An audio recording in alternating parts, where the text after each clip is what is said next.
डॉली का जन्म 1880 में हुआ। वो एक जर्मन इमिग्रेंट थी और उसका बचपन मिडवेस्टर्न फार्म में बड़ी गरीबी में गुजरा था। मगर वो जल्द ही अपनी इस गरीबी से बाहर निकलने वाली थी, क्योंकि उसके बाद उसने एक बहुत ही अमीर फैक्ट्री के मालिक से शादी कर ली थी, जिसका नाम था फ्रेड ऑयस्टरेक। फ्रेड की फैक्ट्री में औरतों के कपड़े बनाए जाते थे। अब डॉली और फ्रेड देखने में तो काफ़ी खुशनुमा कपल थे, मगर बंद दरवाज़ों के पीछे क्या चल रहा था, दुनिया उससे बेखबर थी। फ्रेड नशे का आदी था। वो हमेशा नशे में गुम रहता था। इसी वजह से दोनों के बीच में काफ़ी लड़ाइयाँ होती थी। इसके अलावा डॉली को वो पति वाला सुख भी नहीं दे पा रहा था, जिसकी वजह से दिन पर दिन डॉली और ज़्यादा फ्रस्ट्रेटेड हो रही थी। इसके बाद डॉली ने एक अफेयर चलाया, एक ऐसे आदमी के साथ जो उसकी नीड्स को लगातार सेटिस्फाई कर सके। डॉली ने एक आदमी पर अपनी नज़र टिका ली थी। उसने सोच लिया था कि वो इसी आदमी के साथ अफेयर चलाएगी, और वो और कोई नहीं बल्कि उसी के पति की फैक्ट्री में काम करने वाला एक आदमी था, और वो था 17 साल का ऑटो सैनहुबर। इस समय पर डॉली अपने अर्ली 30s में थी और ऑटो 17 साल का था। एक दिन डॉली ने अपने हस्बैंड की फैक्ट्री में कॉल किया और उसे कंप्लेन की कि उसकी स्विंग मशीन में कुछ दिक्कत आ रही है और उसे अपनी मशीन रिपेयर करानी है। और उसने स्पेसिफिकली ऑटो के लिए रिक्वेस्ट की कि मशीन को ठीक करने के लिए ऑटो को ही भेजा जाए। ऑटो आगे क्या होने वाला है उस सब चीज़ से बेखबर फ्रेड के घर पर जाता है, और जब डॉली दरवाज़ा खोलती है तो ऑटो शॉक्ड रह जाता है, क्योंकि डॉली ने सिर्फ एक बाथरोब पहन रखा होता है और नीचे स्टॉकिंग्स पहन रखी होती है। डॉली का ये रूप देखकर 17 साल का ऑटो एकदम भौचक्का रह गया, मगर फिर भी उसने इस सब को इग्नोर किया और वो मशीन ठीक करने में लग गया। मगर डॉली किसी न किसी बहाने से उसे अपनी स्किन शो कर रही थी और उसको सेक्सुअली अराउज कर रही थी। एंड फाइनली वही हुआ जो उसके बाद होना था। वो दोनों फिज़िकली इन्वॉल्व हो जाते हैं और पहली बार डॉली अपने पति को चीट कर देती है। और ये पहली बार आखिरी बार तो कभी नहीं बनने वाला था।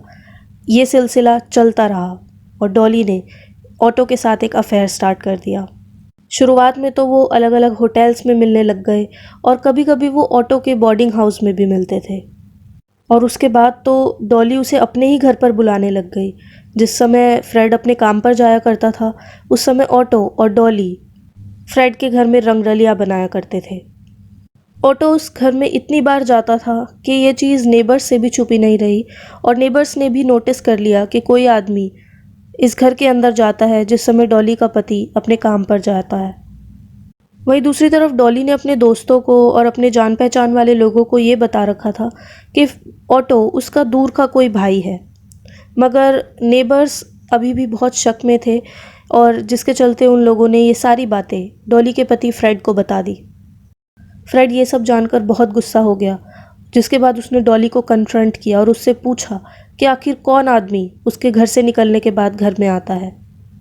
जिसके बाद डॉली ने बड़ी स्मूथली फ्रेड को एक झूठ बोला कि कोई बुक सेल्समैन रोज़ रोज़ घर में आके मुझे तंग करता है अपनी बुक्स बेचने के लिए, मगर मैंने उसको अच्छे से डांट दिया है, फटकार दिया है, और अब वो मुझे तंग नहीं करेगा। और सरप्राइजिंगली फ्रेड उसकी बात भी मान लेता है। अब पड़ोसियों ने जो करा उसके बारे में डॉली ऑटो को बता देती है। वो बता देती है कि नेबर्स उसकी लाइफ में कुछ ज़्यादा ही इंटरफेयर कर रहे हैं, और इसलिए ऑटो का अब घर में आना जाना मुश्किल रहेगा। डॉली ने ऑटो से कहा कि आज नहीं तो कल मेरे हस्बैंड को हमारी सच्चाई का पता लग जाएगा और उसके बाद हमारा रिश्ता ख़त्म हो जाएगा, और मैं ऐसा नहीं चाहती। उसके बाद डॉली के मन में एक अनयूजुअल सा आइडिया आता है, और ये ऐसा आइडिया होता है जिससे फ्यूचर में सारी चीज़ें बदल जाने वाली होती है। वो ऑटो को बोलती है कि तुम हमेशा के लिए इसी घर में, इस घर के एटिक में रुक जाओ। इसके बाद हम जब चाहे मिल सकते हैं और नेबर्स की भी कोई टेंशन नहीं रहेगी, क्योंकि तुम्हें बाहर से कोई देख ही नहीं पाएगा। अब ये आइडिया तो काफ़ी बिज़ार था। एक छोटी सी जगह पर अगर किसी को कुछ घंटों के लिए रुकने के लिए बोला जाए वो ही बहुत बड़ी बात है, लेकिन डॉली उसको हमेशा के लिए वहाँ पर रुकने के लिए कह रही थी। सो कोई भी आम इंसान ऐसे ऑफ़र को रिजेक्ट ही कर देगा, लेकिन नहीं, ऑटो इस बात को सुनकर काफ़ी खुश था और उसने डॉली की सभी बातों से अग्री कर लिया, और वो उस घर के एटिक में छुप कर रहने लगा। उस एटिक में ऑटो के पास सिर्फ 3 चीज़ें थी, एक मैट्रेस, एक पॉट और एक ऑयल लैम्प। इसके अलावा उसके पास कुछ नहीं था और वो जगह भी काफ़ी छोटी थी, मगर वो डॉली के प्यार में पागल था और वो उसके पास रहने के लिए कुछ भी कर सकता था। ऑटो अपने आप को डिफ़ाइन करता था कि वो डॉली का स्लेव है और वो उसकी सारी सेक्सुअल नीड्स पूरी करता है, मगर उसका काम सिर्फ इतना ही नहीं था। जब फ्रेड घर से बाहर काम के लिए चला जाता था, उसके बाद ऑटो पूरे घर की सफाई करता था, बर्तन धोता था, खाना बनाता था और डॉली बस आराम करती थी। और दूसरी तरफ ऑटो एक ऑर्फन था, वो अनाथ था, उसका ज़िंदगी में कोई नहीं था और उसे ये जानकर बड़ी खुशी होती थी कि किसी को उसकी एग्जिस्टेंस से फ़र्क पड़ता है। डॉली उसकी केयर करती थी, इसलिए वो खुशी खुशी घर के सभी काम करता था और एक छोटी सी जगह पर अपनी ज़िंदगी बिता रहा था। अब ऑटो को लिखने का काफ़ी शौक़ था और डॉली कभी कभी लाइब्रेरी से उसको कुछ बुक्स ला कर दे देती थी और उसके पास काफ़ी खाली समय था, सो ऑटो कभी कभी अपना राइटिंग वर्क करता था और उसका काफ़ी वर्क पब्लिश भी हुआ था डॉली की वजह से। मगर डॉली ऑटो को ज़्यादा पैसे नहीं देती थी। And guys just imagine it, एक आदमी एक छोटी सी जगह पर कितने समय के लिए रह सकता है? 1 महीना, 2 महीना, 1 साल, 2 साल? नो, ऑटो डॉली के घर में उस छोटे से एटिक में पूरे 10 साल तक रहा। आई मीन ये कैसे पॉसिबल हो पाया? I can't even imagine. और फ्रेड को कभी पता भी नहीं लगा कि कोई अनजान आदमी उसके घर में 2400 घंटे रह रहा है। मगर कभी कभी जब फ्रेड घर में होता था तो उसे अपने ऊपर वाले फ्लोर से कुछ आवाज़ें आती थी। रात को सोते समय उसे घर में कुछ परछाइयाँ दिखाई देती थी और अब वो डरने लग गया था। उसे लगने लगा था कि घर में कोई साया है, जिसकी वजह से उसने डिसाइड किया कि वो ये घर छोड़ देगा और अपनी बीवी को लेकर लॉस एंजल्स चला जाएगा और वहीं पर ही एक घर लेगा। ये सब जानकर डॉली ने अपने हस्बैंड को बिल्कुल क्लियरली बोल दिया था कि जो भी नया घर होगा उसमें एक एटिक ज़रूर होना चाहिए। और जिस दिन उन्हें उस नए घर में जाना था उससे पहले ही डॉली ने अपने लवर ऑटो को वहाँ पर भेज दिया कि वो पहले से ही वहाँ चला जाए और एटिक में सेटल हो जाए। डॉली और फ्रेड नए घर में मूव हो जाते हैं और डॉली एटिक का ताला लगा देती है और चाबी अपने पास रख लेती है। और जब उसका हस्बैंड उससे चाबी के बारे में पूछता है तो वो कह देती है कि चाबी मेरे पास है और इसके अंदर मैंने अपना कुछ कीमती सामान रखा हुआ है जो वहाँ पर सेफ रहेगा। अब जहाँ पर फ्रेड पहले रहता था वहाँ पर तो वो पीता ही था, मगर लॉस एंजल्स आने के बाद उसकी पीने की हैबिट्स और ज़्यादा बढ़ गई थी। वो बहुत ज़्यादा ड्रिंक करने लग गया था।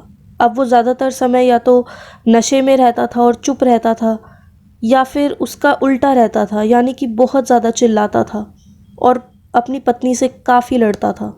जब भी फ्रेड ज़्यादा ड्रिंक कर लेता था तो वो गुस्से में आ जाता था, स्पेशली औरतों के लिए, और उसे अपने सामने हमेशा एक ही औरत दिखती थी, वो थी उसकी वाइफ डॉली। सो फ्रेड उससे काफ़ी ज़्यादा लड़ाई करने लगता था और ये लड़ाई धीरे धीरे फिज़िकल फाइट्स में बदल चुकी थी। थैंकफुली इन दोनों को कोई बच्चा नहीं था जो अपने माता पिता की ये लड़ाइयाँ सुनता और पूरी ज़िंदगी खौफ में रहता। अब डॉली काफ़ी ज़्यादा दुखी रहती थी, परेशान रहती थी, मगर जब फ्रेड घर से बाहर चला जाता था तो ऑटो उसका सहारा बनता था। वो उसे समझाता था और उसे सभी सुख देता था। दिन पर दिन डॉली और ऑटो और भी ज़्यादा क्लोज हो रहे थे। अब जैसा कि मैंने आपको पहले ही बताया, डॉली और ऑटो का अफेयर कभी भी फ्रेड तक पहुंच ही नहीं पाया था और इस बात को 10 साल हो चुके थे। मगर ये बात तो आप भी जानते हैं, कोई भी झूठ हमेशा के लिए छुपा नहीं रह सकता। और एक दिन ऐसे ही डॉली और फ्रेड के बीच में हमेशा की तरह लड़ाई हो रही थी, मगर ये लड़ाई कुछ ज़्यादा ही आगे बढ़ चुकी थी। अब ऑटो पिछली सारी लड़ाइयों को आज तक इग्नोर करता हुआ आया था, मगर ये लड़ाई उससे इग्नोर नहीं की जा रही थी। लड़ाई के दौरान उसे एक ज़ोर से आवाज़ सुनाई देती है और उसके बाद डॉली चीखती है और ऑटो को लगता है कि फ्रेड ने डॉली को हिट किया है, मगर असल में तो डॉली सिर्फ ज़मीन पर से स्लिप हो गई थी और जिसकी वजह से वो चिल्लाई थी। मगर ऑटो इस समय तक एटिक से बाहर आ चुका था और वो काफ़ी गुस्से में था और वो .25 कैलिबर पिस्टल निकालता है जो कि फ्रेड की ही होती है। सबसे पहले तो फ्रेड हैरान रह जाता है कि उसके घर में अचानक से ये आदमी कहाँ से आ गया और वो जल्दी से ऑटो की तरफ भागता है, मगर उसके तुरंत बाद ऑटो फ्रेड की चेस्ट पर 3 बार गोलियां चला देता है। It was a quick death. उसी समय फ्रेड की मौत हो जाती है। अब डॉली का पति मर चुका था। इन दोनों को कुछ समझ नहीं आ रहा था कि अब इस मर्डर को कैसे छुपाया जाए, मगर कुछ ना कुछ करके ऑटो और डॉली को इस मर्डर को दुनिया से छुपाना था। उन दोनों ने प्लान बनाया कि हम इस पूरे मर्डर को एक रॉबरी की तरह दिखाएंगे।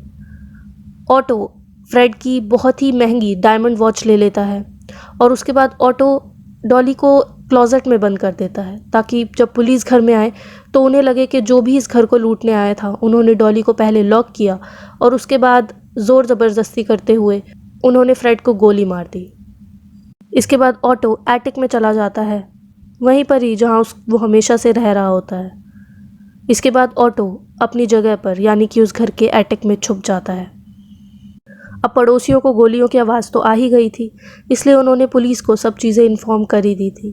पुलिस घर में पहुंचती है और वो डॉली को क्लोजेट में से बाहर निकालती है, जिसके बाद डॉली उन्हें बताती है कि कुछ रॉबर्स उनके घर में घुस गए थे और इसके बाद उन लोगों ने मेरे हस्बैंड को मार दिया, जब मेरे हस्बैंड ने उनकी डिमांड पूरी करने के लिए उन्हें मना कर दिया। शुरू से ही इन्वेस्टिगेटर्स को डॉली पर शक था, स्पेशली इस बात की वजह से कि फ्रेड पर .25 कैलिबर पिस्टल से गोली मारी गई थी और ये पिस्टल ऐसे ही किसी लुटेरों के पास होना आम बात नहीं थी। मगर फिर भी इन्वेस्टिगेटर्स और पुलिस के पास कुछ खास सबूत नहीं थे डॉली को कहीं से भी दोषी ठहराने के लिए, क्योंकि वो यही एक्सप्लेन नहीं कर पा रहे थे कि डॉली अपने हस्बैंड को मारकर अपने आप ही क्लोजेट में जाकर लॉक कैसे हो सकती है, क्योंकि क्लोजेट तो बाहर से लॉक्ड था। इन्वेस्टिगेटर्स इस बात से अनजान थे कि उस घर में तीसरा आदमी भी मौजूद था जो कि एटिक में छुपा हुआ था। और इसके बाद इन्वेस्टिगेशन क्लोज हो गई और इसके बाद तो डॉली के लिए लाइफ और अच्छी हो गई। उसे अपने हस्बैंड की सारी प्रॉपर्टी मिल गई और उसने पड़ोस में ही एक नया घर भी खरीद लिया। अब ये जो नया घर डॉली ने खरीदा था उसमें पहले से भी ज़्यादा बड़ा एटिक था और उसके बाद फिर से ऑटो एटिक में ही रहने लग जाता है। अब आप सब सोच रहे होंगे कि अब तो फ्रेड का भी कोई डर नहीं था, उसकी तो मौत हो चुकी थी, तो उसके बाद भी ये ऑटो जो कि डॉली का लवर था वो एटिक में क्यों रह रहा था। So let me tell you कि बहुत सालों तक इनकी रिलेशनशिप ऐसी ही बन गई थी जिसमें डॉली काफ़ी ज़्यादा डोमिनेटिंग रोल प्ले करती थी और वहीं दूसरी तरफ ऑटो एक सबमिसिव रोल प्ले करता था। वो अपने आप को डॉली का स्लेव मानता था और इनकी रिलेशनशिप ऐसे ही चलती आ रही थी। मगर डॉली की डिज़ायर्स अपनी ज़िंदगी में पूरी नहीं हो पा रही थी। डॉली ने उसके बाद अपने हस्बैंड के लॉयर के साथ अफेयर स्टार्ट कर दिया, वही लॉयर जो फ्रेड की मौत के बाद उसकी सारी चीज़ें सेटल डाउन कर रहा था। उसका नाम था हर्मन एस शपीरो। और डॉली के लवर्स की कहानी यहीं पर ही ख़त्म नहीं होने वाली थी। इसके साथ साथ उसने एक और अफेयर चलाया एक बिजनेसमैन के साथ जिसका नाम था रॉय एच क्लम्ब, और इसने इसी बिजनेसमैन को कहा था कि वो गन को छुपा दे, बिकॉज़ उसने उस बिजनेसमैन को बताया कि मेरे पास सेम वही गन है जिससे मेरे हस्बैंड का मर्डर हुआ था और मैं नहीं चाहती कि पुलिस मुझ पर बिना वजह शक करे, इसलिए तुम इस गन को कहीं ठिकाने लगा दो। मगर डॉली हमेशा सही नहीं होने वाली थी। इन सभी चीज़ों के बीच में वो कुछ छोटी छोटी गलतियां कर रही थी जिसकी वजह से उसका सच दुनिया के सामने आने वाला था। सबसे पहले तो उसने अपने हस्बैंड के लॉयर और अपने न्यू लवर हर्मन को वो डायमंड वॉच दे दी थी जो कि डॉली के अकॉर्डिंग चोरों ने चुरा ली थी और पुलिस को भी वो वॉच वहाँ पर नहीं मिली थी। इसके बाद तो हर्मन का उससे सवाल करना लाजमी ही था। हर्मन ने उससे पूछा कि ये वॉच तो वही है जिसके बारे में तुमने बताया था कि वो चोरी हो गई थी और पुलिस से भी मुझे यही पता लगा, तो ये वॉच यहाँ कैसे। जिसके बाद डॉली ने उसे आंसर दिया कि हाँ, हमें लगा था कि ये वॉच चोरी हो गई, मगर कुछ समय बाद मुझे ये कुशन के नीचे से मिली और मैंने ज़रूरत नहीं समझी कि मुझे ये बात पुलिस को बतानी चाहिए। फिर एक दिन डॉली की बिजनेसमैन रॉय और उसके जो एक और लवर था उसके साथ लड़ाई हो जाती है और रॉय पुलिस के सामने कन्फेस कर देता है कि उसने एक पिस्टल छुपाई थी डॉली के कहने पर, जिसके बाद डॉली का आधा सच पुलिस के सामने आ गया था और इसके बाद पुलिस को उस डायमंड वॉच के बारे में भी पता लग गया था जो उसने हर्मन को दी थी और इस तरीके से डॉली का पूरा सच पुलिस के सामने आ गया। अब डॉली को पुलिस ने अरेस्ट तो कर लिया था मगर अभी भी अथॉरिटीज़ ये क्लैरिफिकेशन अपने आप को नहीं दे पा रही थी कि आखिर डॉली ने अपने हस्बैंड को मारकर अपने आप को क्लोजेट में बंद कैसे कर लिया, और सब्सिक्वेंटली उस पर से ये सभी चार्जेस हटा दिए गए। मगर अभी भी कोर्ट की हियरिंग्स बंद नहीं हुई थी, महीनों तक ये हियरिंग्स चलती रही और डॉली के जो अगेंस्ट में लॉयर थे वो कभी प्रूव ही नहीं कर पाए कि डॉली ने अपने आप को लॉक कैसे किया उस क्लोजेट में। मगर इसी सब के बीच डॉली काफ़ी बीमार पड़ गई और वो अपनी डेथ के काफ़ी नज़दीक आ गई। इसके बाद डॉली को बेल पर छोड़ दिया गया और सारे चार्जेस फिर से ड्रॉप कर दिए गए।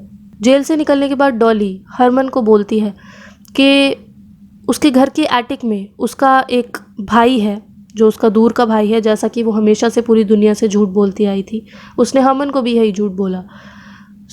उसने हरमन को बोला कि वो उसके लिए कुछ खाना लेकर आए, क्योंकि मैं तो पूरा टाइम जेल में थी और मैं उसको कुछ भी खिला पिला नहीं पा रही थी। हरमन डॉली के प्यार में पागल होता है और वो उसकी डिमांड पूरी करने के लिए पहुंच जाता है उसके घर पे, और वहाँ पर उसे मिलता है उसके हिसाब से डॉली का दूर का कोई भाई, मगर असल में तो वो ऑटो था जो काफ़ी सालों से डॉली के साथ एक रिलेशनशिप में था। अब ऑटो ने पिछले 10 सालों से किसी के भी साथ बात नहीं करी थी, वो सिर्फ एक ही औरत से बात करता था, वो थी डॉली।